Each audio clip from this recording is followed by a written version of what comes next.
Un paysage me parle, une scène me parle, j'installe mon chevalet et je peins en direct qu'est-ce que je vois. J'ai mes formations en graphisme publicitaire à l'Institut des arts graphiques. Et puis par après, je me suis dirigé vers une carrière en graphisme. Les contrats n'arrivaient pas quand même tout le temps. Donc, j'ai fait une carrière pompier. Je suis rentré pompier à Montréal.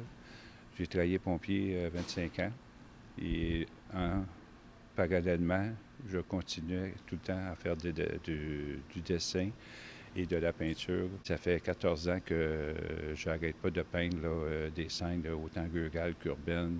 Et puis, autant que je me retrouve en atelier l'hiver, je tombe dans des grands formats abstraits.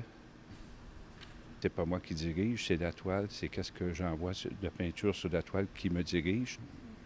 Dans mes abstraits, si je dénote un genre de petit mouvement ou une scène, quelque chose qui me revient de mes paysages que j'ai vus tout l'été en peignant en direct à l'extérieur, je vais l'exploiter un petit peu, ce qui devient des toiles figuratives, grand format. J'en suis fier de mon abstraction ou de mon semi-figuratif.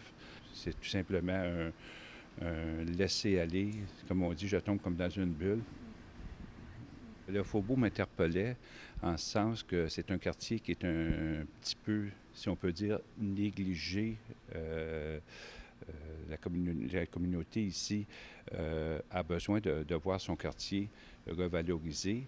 Et moi, je pensais que dans cette revalorisation-là, de voir le quartier via les yeux d'un artiste, ça pouvait quelque part dire aux jeunes qui sont dans le quartier, « Hey, regardons ça, ce coin de ruelle-là, je ne le voyais pas comme ça. » Ou c'est une autre façon d'approcher ce quartier-là que moi j'aime beaucoup, qui a beaucoup de vie. La gentrification change, mais nonobstant ça, il y a un fond de vérité dans ce quartier-ci, qui est dans cet arrondissement-ci, si on doit dire maintenant, qui m'interpelle.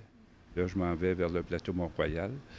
Et puis, j'aimerais aussi, là, éventuellement, le centre-ville que j'ai commencé aussi, parce que ça fait partie de l'arrondissement Ville-Marie, mais aller chercher des gratte-ciels, ces choses-là, c'est une autre sorte de gentrification. C'est des gens qui sont plus heures de bureau, il y a beaucoup de va-et-vient. Ça va m'interpeller aussi là, de la façon que je vais peindre.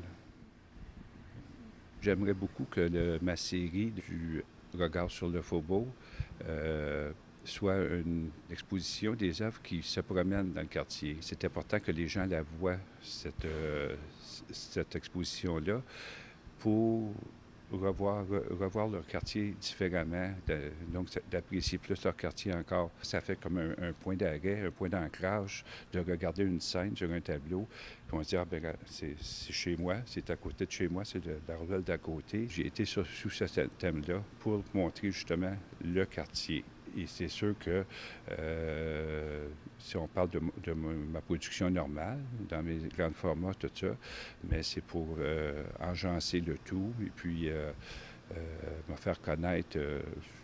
Disons que me faire connaître, c'est pas mon but premier, surtout qu'à l'âge que je suis rendu, mais c'est bien plus pour participer à faire une part collective dans mon environnement.